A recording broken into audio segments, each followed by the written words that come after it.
Yeah, it's just him. That's all. Sure. Like, I don't know, I saw that he wrote it as if someone typed this out quickly and they didn't have time. Well, that was the meaning. Yeah, structure here is going to speak to. We're going to talk about speaker and his use of language and 75 dumbness and ain't it funny. Yeah, that's super important. That one we can handle. Yeah. So let's talk about what a 75 is first. If you don't know what a 75 is, you're like, It's a gun. okay, what is it? It's an artillery shell. Sure, so it's a weapon. It's a caliber for a shell, and it's a big one, right? 75. What is it? Heard of like a 9 It's an millimeter. artillery shell.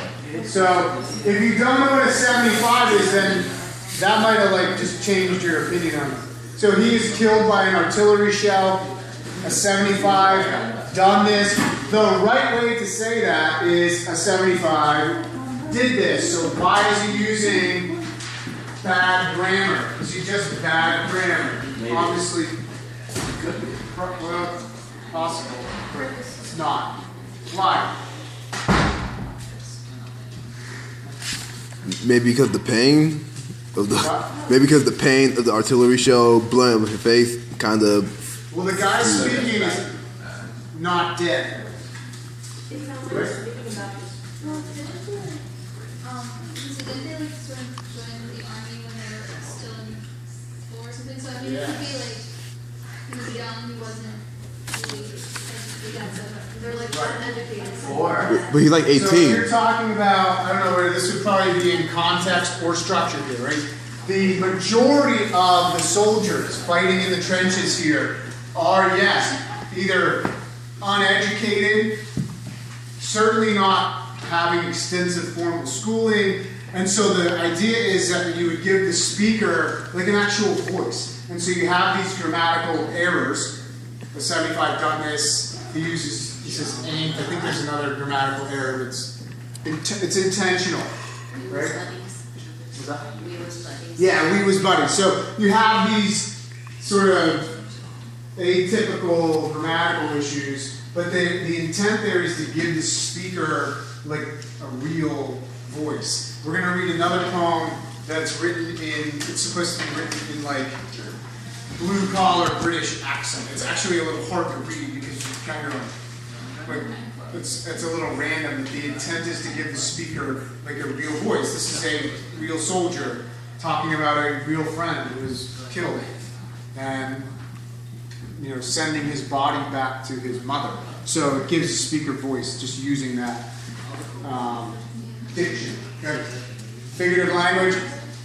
This is like intentional use of diction. So again, if you were asked what devices does the author use to reveal the speaker's identity, that's a classic AP style question. That's a classic, I hate keystones, but that's a classic keystone style question.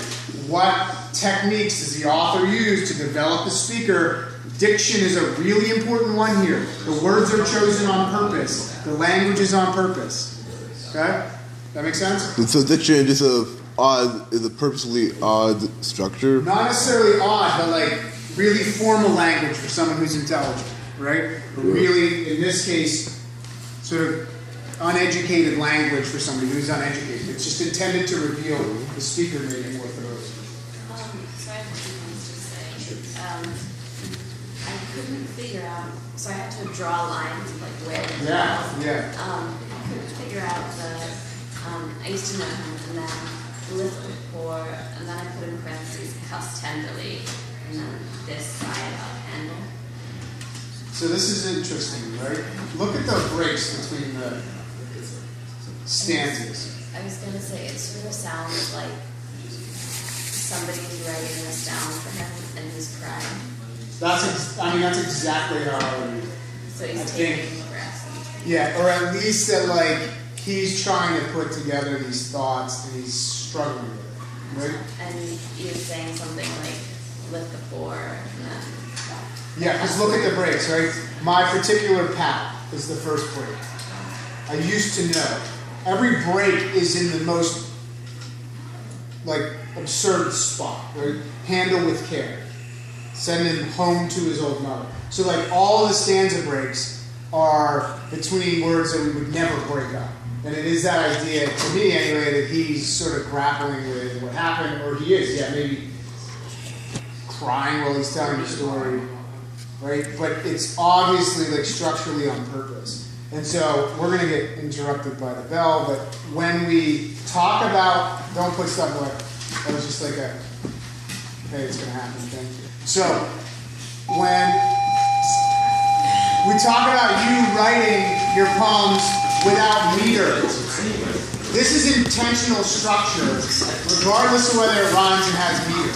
So think about how you could use structures to deliver meaning, because that's what he's doing, right? And we'll